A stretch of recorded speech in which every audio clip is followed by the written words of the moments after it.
Good morning, everyone. Very warm welcome to Baby Code Free TOEFL Sessions. I'm Tanu Vermani, an IDP certified trainer and a TEFL and TESOL certified trainer. I'm back with my live session number 12. आज हम अपना 12th session कर रहे हैं TOEFL का, जो है listening. Right, listening में हमने several topics cover करे हैं, which is about detailed questions, function questions, just content and just purpose questions, attitude questions, and today we are doing organization. आज हम organization questions करने वाले आज हम ऑर्गेनाइजेशन क्वेश्चंस करने वाले हैं. ऑर्गेनाइजेशन क्वेश्चंस करने से पहले प्लीज प्रैक्टिस करो लिसनिंग की. ठीक है, लिसनिंग के ऑल टाइप्स ऑफ क्वेश्चंस की, जस्ट कंटेंट जस्ट पर्पस की प्रैक्टिस करो. Detail question, function questions, attitude questions की कौन कौन से फ्रेजेस इसमें यूज होते हैं. राइट, ऑर्गेनाइजेशन क्वेश्चंस होते क्या है, ये आपके लिसनिंग मॉड्यूल में आते हैं. ऑर्गेनाइजेशन क्वेश्चन का मतलब होता है यहाँ पे आपको अंडरस्टैंड करना है एक लेक्चर को कि वो कैसे ऑर्गेनाइज है, वो कैसे स्ट्रक्चर्ड है. आप ऑर्गेनाइजेशन क्वेश्चंस को ऑफन इसमें फ्रेजेस होते हैं तो आप इसको रिकॉग्नाइज भी कर सकते हो. कैसे? Why does the professor mention और why does the professor discuss. तो इसमें भी फ्रेजेस है कुछ जिन फ्रेजेस को आपको याद रखना है, बिकॉज ये आपको रिकॉग्नाइज करने में हेल्प करते हैं. Why does the professor mention or why does the professor discuss, है ना. So these are the phrases जो शो करते हैं कि ऑर्गेनाइजेशन क्वेश्चन कैसे ऑर्गेनाइज है. राइट, कैसे यहाँ पे स्ट्रक्चर है. And they are often asked about the examples in lecture. So it helps to listen for example, कि आप इसमें एग्जांपल्स को सुनो और थिंक अबाउट कि क्यों प्रोफेसर वो यूज कर रहे हैं. राइट, सो ऑर्गेनाइजेशन क्वेश्चन का एक स्ट्रक्चर होता है कि लेक्चर कैसे स्ट्रक्चर है यहाँ पे. Why does the professor mention, why does the professor discuss. तो ये ऑफन किस चीज के बारे में, एग्जाम्पल्स के बारे में लेक्चर में, कि कौन कौन से एग्जाम्पल्स यहाँ पे मेंशन है. ये दिस टाइप ऑफ क्वेश्चन ये आपकी क्या चेक करते हैं, ये आपकी एबिलिटी चेक करते हैं कि आपको स्ट्रक्चर समझ आया, ऑर्गेनाइजेशन आपको समझ आई इस स्पोकन पैसेज की, जिसमें जो भी लेक्चर है, ये कन्वर्सेशन.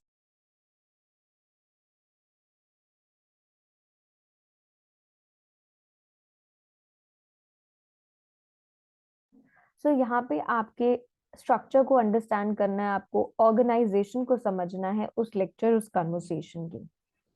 राइट, सो ऑर्गेनाइजेशन क्वेश्चन क्या आपसे पूछा जाता है यहाँ पे, क्या आपकी स्किल्स इवैल्यूएट होती है कि आप कितना डिटेल्स को समझ पा रहे हो, इंफॉर्मेशन को समझ पा रहे हो जो ऑर्गेनाइज है आपकी टॉक में, आपके लेक्चर में. ये मोस्ट टिपिकल क्वेश्चन होते हैं कि हाउ इज द लेक्चर और how is the talk organize, कि वो कैसे ऑर्गेनाइज है. अगर आपको इस क्वेश्चन को आंसर करना है करेक्टली तो आपको ये समझना बहुत जरूरी है कि organization of lecture and the main theme and the purpose of the talk और लेक्चर. यहाँ पे आपको सबसे इंपॉर्टेंट है कि आप ऑर्गेनाइजेशन समझो लेक्चर की मेन थीम और पर्पस ऑफ द टॉक को समझो. Knowing only the organization of lecture may not be enough. ठीक है, सिर्फ अगर आपको ऑर्गेनाइजेशन पता है लेक्चर की तो वो इनफ नहीं है, बट आपको ऑर्गेनाइजेशन के साथ साथ मेन थीम को समझना भी जरूरी है और पर्पस ऑफ टॉक भी जरूरी है. इस टाइप का आपका क्वेश्चन आता है कि how does the professor organise his lecture on blue jeans. So आपको ऐसे 4 ऑप्शंस मिलेंगे. You have to listen to that and then you have to answer this. Organisation का मतलब क्या होता है, जब आप रिकॉग्नाइज कर पाते हो रिलेशनशिप को between different pieces of information कि वो कैसे स्ट्रक्चर्ड है. तो almost exclusively use for lectures, क्योंकि उसमें क्या होती है, आपको ऑर्गेनाइजेशन मिलती है, स्ट्रक्चर्ड मिलता है. टिप्स टू रिमेम्बर, अब आपको क्या क्या चीजें कीप इन माइंड रखनी है जब आप आंसर करोगे दीज टाइप ऑफ क्वेश्चन, कि try to grasp the main idea, कि आप मेन आइडिया को कनेक्ट कर पाओ और डिफरेंट पीस ऑफ इंफॉर्मेशन को कनेक्ट कर पाओ. राइट, कि क्या है इसका मेन आइडिया और कैसे आपकी different pieces of information connected है. Determine why specific information is mention, check करो क्यों ये इंफॉर्मेशन यहाँ पे मेंशन्ड है. Right, is it to provide background information, give example, support और आर्ग्यूमेंट और एक्सप्लेन अ कॉन्सेप्ट. किस चीज के लिए बैकग्राउंड इंफॉर्मेशन दी गई है, एग्जाम्पल के लिए, सपोर्ट करने के लिए, आर्ग्यूमेंट करने के लिए, या एक्सप्लेन करने के लिए concept, right. Transition words, recognize करो ट्रांजिशन वर्ड्स को, फ्रेजेस को। These words signals shift in the structure, ये स्ट्रक्चर में शिफ्ट कर देते हैं और फ्लो ऑफ आइडिया को समझने में आपको हेल्प करते हैं। Think about different piece of information relate to one another.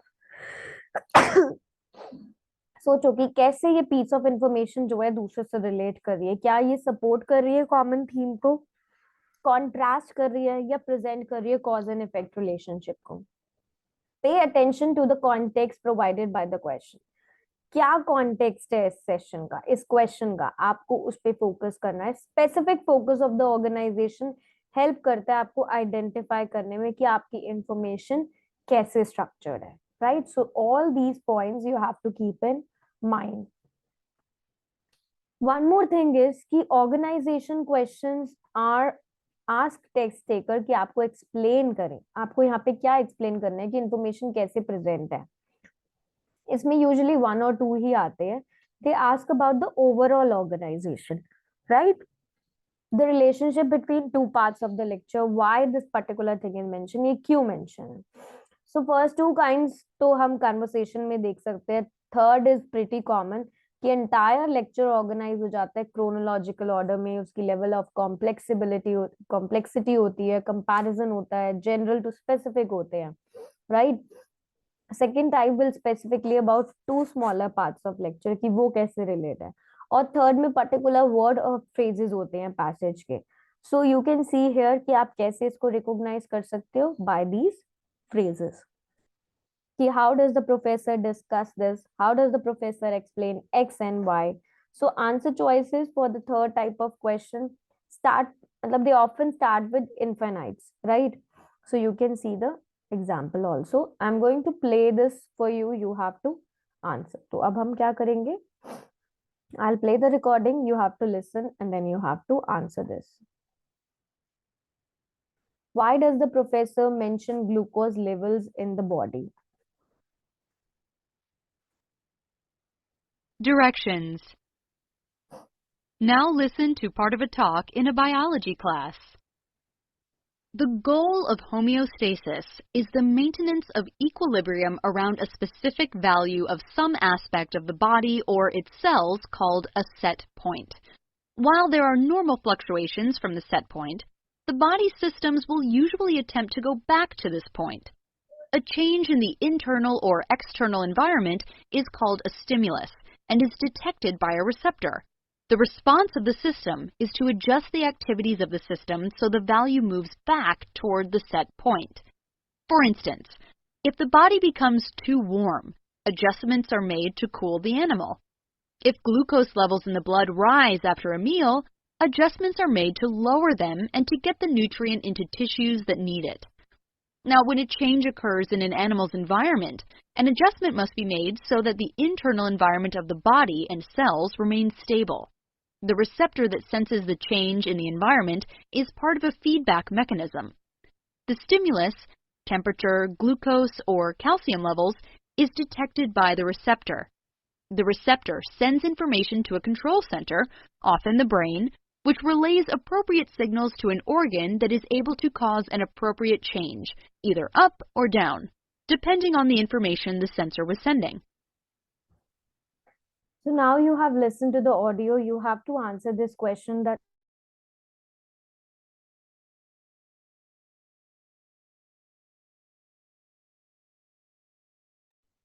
now you have to answer. Now you have to answer this question. Why does the professor mention glucose levels in the blood? To describe what happens when you eat too much, to provide relevant example of the body responding to a stimulus, or to prove that body responds to external stimulus, or to cast doubt on the idea that body reacts when there is a stimulus. So क्यों mention करा उसने glucose levels का body में? To provide relevant example, एक example provide करने के लिए body का, right? कि कैसे body response करती है to a stimulus. So when you hear the talk, when you hear that how it is organized, कि वो कैसे organize है, तब आपको ये बहुत easily समझ आएगा, right? कि वो example क्यों दिया उसने, एक example देने के लिए तभी उसने mention करा glucose levels in the blood. Now let's see the second one also. ये एक cert है from passage और ये organization question है. Female student ने बोला, Professor, did people actually call it that the Ember Road? Professor, as a matter of fact, no, they did not. The term was coined by an archaeologist, Jose Maria de Navarro of Cambridge University in 1920s, just like the much more famous Silk Road of Russia, which was actually named that in 1877 by German geographer Ferdinand von Richthofen. The Amber Road was not a single cohesive road, but an interconnected network of smaller trade routes that formed a central core that now we refer to as road. So why does the professor talk about Silk Road? Why does he talk about Silk Road? क्यों Silk Road के बारे में बोला उसने? First, to show the extent of Amber Road. Second is to provide an example of famous trade road, or to explain how trade roads are named, or to illustrate how trade routes develop. अब क्यों professor ने talk, why did he talk about silk road, silk road के बारे में क्यों बोला उसने? सो सी, just like much more famous Silk Road of Asia. As a matter of fact, no, they did not. The term was coined by archaeologist Jose Maria de Navarro of Cambridge University in 1920s. Just like much more famous Silk Road of Asia, which was actually named in 1877 by German geographer Ferdinand von Richthofen. So Silk Road की बात क्यों हुई है? क्योंकि वहां पे explain किया जा रहा है ट्रेड रूट्स के नेम को, कि कैसे वो नेम्ड हुआ है, right? Why did actually call it that Amber Road? क्यों बोला जाता है? क्योंकि नेम्स यहाँ बताए जा रहे हैं ट्रेड रोड्स के, right? Now one thing you have to keep in mind is C. So why correct answer is C? You can see the explanation also, because professor क्या explain कर रहा था? सबसे पहले term road, Amber Road को explain कर रहा था कि कैसे रूट हो रहे हैं और उसको कॉल कैसे किया जाता है, right? Why did people actually call it that? क्यों बोलते हैं उसको, क्या रीजन है उसका, राइट? ए इनकरेक्ट है बिकॉज वहां पे कोई एक्सटेंट नहीं बताया गया, बी भी इनकरेक्ट है बिकॉज वो तो कॉन्ट्रडिक्ट करता है लेक्चर के साथ, और डी भी इनकरेक्ट है बिकॉज प्रोफेसर ने एक्सप्लेन करा है कि ट्रेड रूट्स कैसे डेवलप है बिगनिंग, राइट? सो जब भी आपको लिसनिंग टिप, एक लिसनिंग टिप है आपके लिए कि आप कैसे ऑर्गेनाइज करो अपने लेक्चर को, कैसे समझो कि वो लेक्चर ऑर्गेनाइज है। सिग्नल वर्ड्स देखो कि कब इंट्रोडक्शन आपको एक्सप्लेन किया जा रहा है, मेजर आइडियाज, एग्जाम्पल्स, कंक्लूजन, ये कब हो रहे हैं। सीक्वेंस वर्ड्स देखो, first, next, then indicate time, before, during, since, cause and effect देखो, अकॉर्डिंगली, एज इट। तो ये सिग्नल वर्ड्स आपको क्या देते हैं? क्लूज देते हैं, हेल्प करते हैं। स्किल बिल्डिंग टिप है आपके लिए कि आप लिसन करो सिग्नल वर्ड्स को। Introduction, major ideas, example, conclusion, first, next, secondly, finally, at last, before, obviously, of course, as a result, for example, in conclusion, to summarize. तो आप इन सब words को क्या करो? Focus करो, right? Now we have covered, हमने organization questions कर लिए हैं, तो please go to the baby code application, वहां पे जाओ, दोबारा से आप session को देख सकते हो any time, right? Boost your focus and confidence also, right? Keep practicing, keep learning, और फिर देखो कि yes, you will be able to score very good in your TOEFL exam. I can bet you this, right? So any doubts, any queries, आप यहाँ पे comment दे सकते हो session के नीचे, right? स्टार रेटिंग भी दे सकते हो कि आपको सेशन कैसा लगा, and do let me know अगर मैंने कुछ कवर नहीं करा and you want me to cover that, so you can write it. And thank you so much for watching a live session. Stay tuned for the next session also. Bye bye.